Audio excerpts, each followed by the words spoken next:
Hey guys, this is me, Hannah, and yep,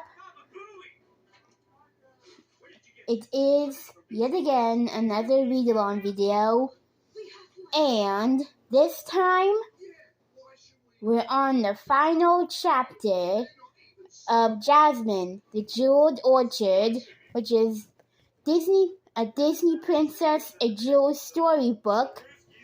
So let's go over to the 9th chapter.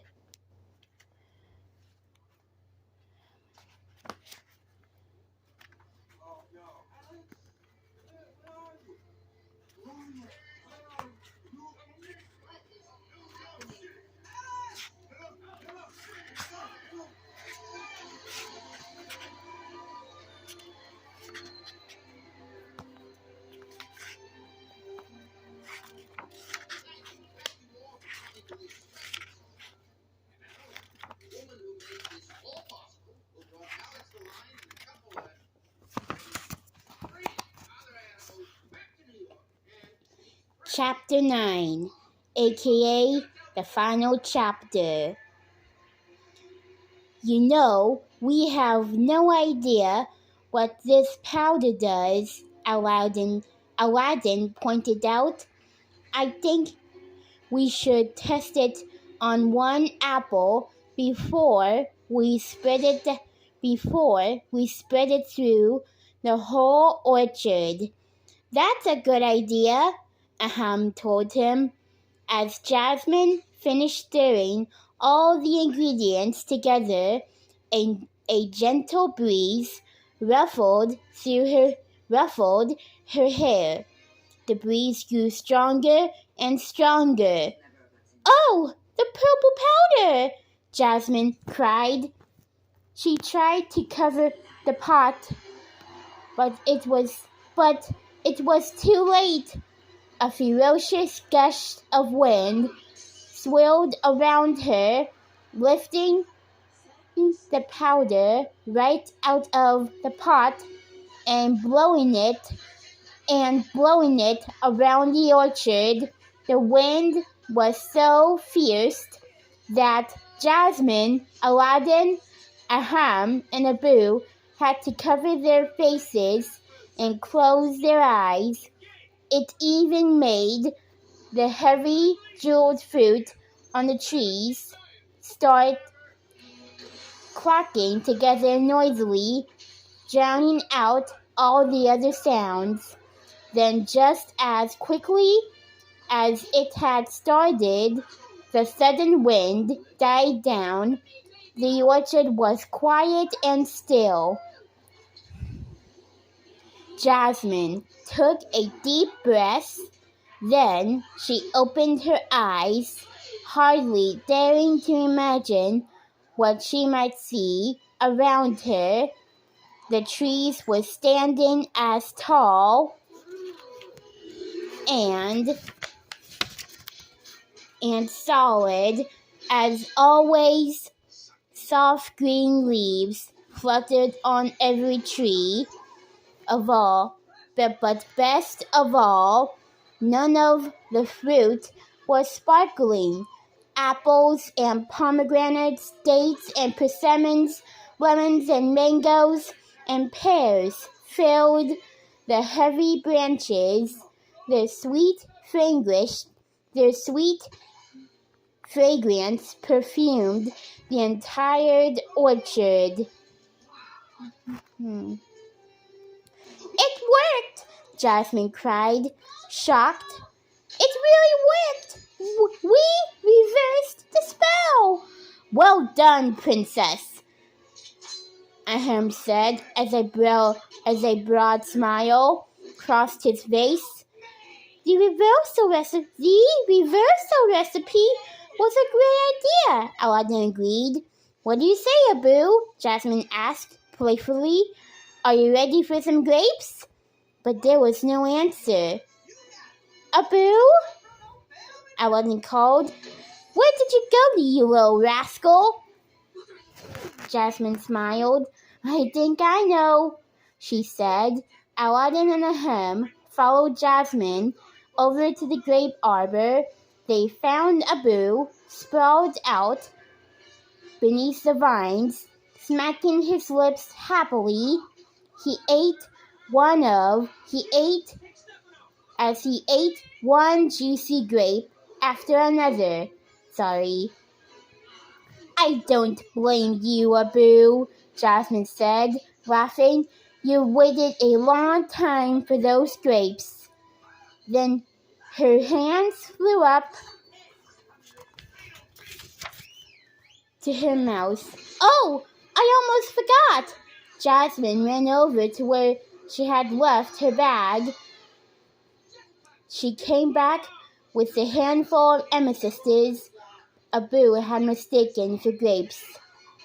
I suppose they didn't transform because they were inside my bag, she said as she offered the amethysts to Ahem. These belong to you. Abu found them outside the orchard wall. Ahem shook his head. No, princess, I wouldn't dream of it, he replied. I give them to you as a token of my deep appreciation. Thank you for helping me reverse the spell and restore the fruit. Are you sure? Jasmine asked. Yes, Ahem said firmly. You must take them back to the palace with you. Thank you, Ahem, Jasmine replied, smiling.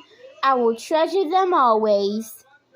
And if it's quite all right with you... Yes, princess, Ahem asked. Would you like to bring back some dates and apples for my father's breakfast tomorrow? She finished. And so you shall, Ahem announced. I will pick the finest dates and apples in the orchard for His Majesty the Sultan. The next morning, Jasmine woke excitedly. She and Aladdin and Abu had arrived home late the night before, and Jasmine had gone immediately to one of her favorite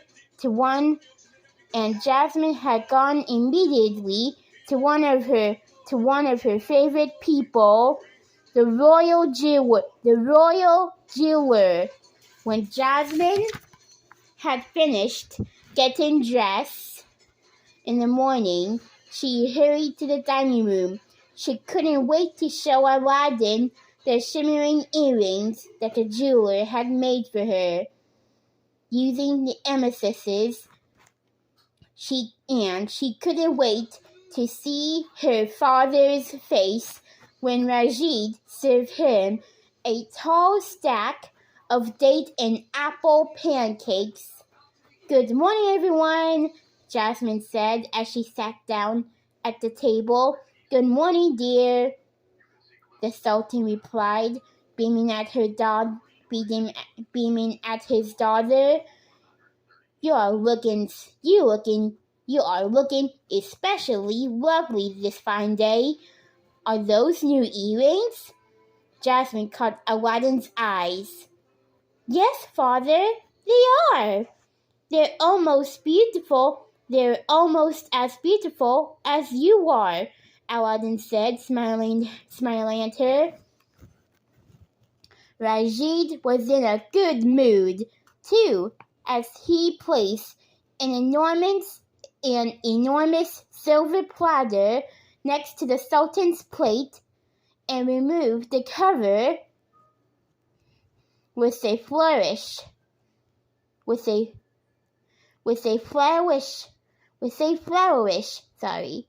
Everyone gasped to see a giant pile of pancakes of sweet dates and juicy apples. Oh, splendid! Cried the Sultan. This is just what I wanted for breakfast. Breakfast? Did somebody say breakfast? A familiar voice said. A familiar voice yelled through the window. It was the genie. Welcome, genie, Aladdin exclaimed. When did you get here? I just flew in, and boy, are my arms tired, the genie joked, flapping his arms as he sailed into the room. I passed the pavilion on the way. Those peacocks sure are beautiful. So, did I miss anything exciting?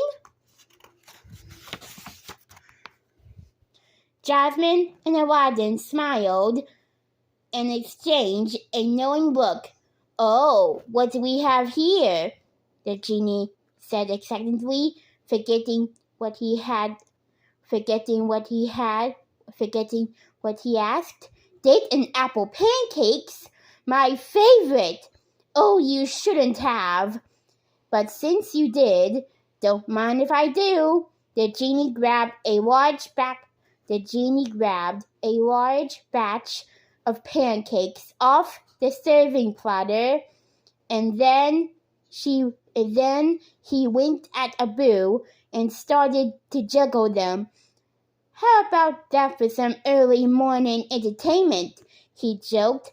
Abu reached up to try to grab a pancake. He was hungry as usual.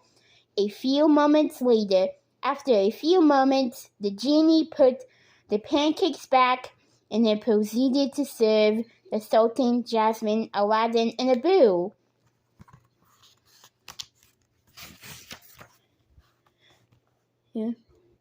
Their pancakes, he poured syrup onto their plates and pulled up a chair. Let's eat, he announced. Jasmine smiled and took a big bite of a pancake. It was delicious. In addition to the Sultan's favorite pancakes, there was also tons of fresh fruit as breakfast choices. There was a persimmon salad, fresh sparkling pomegranate juice, and bowls and platters of ripe fruit. It may not have been as beautiful as a table full of sparkling jewels, but to Jasmine it was even better than that. She knew the city of Araba would be safe and happy now that things were back to normal.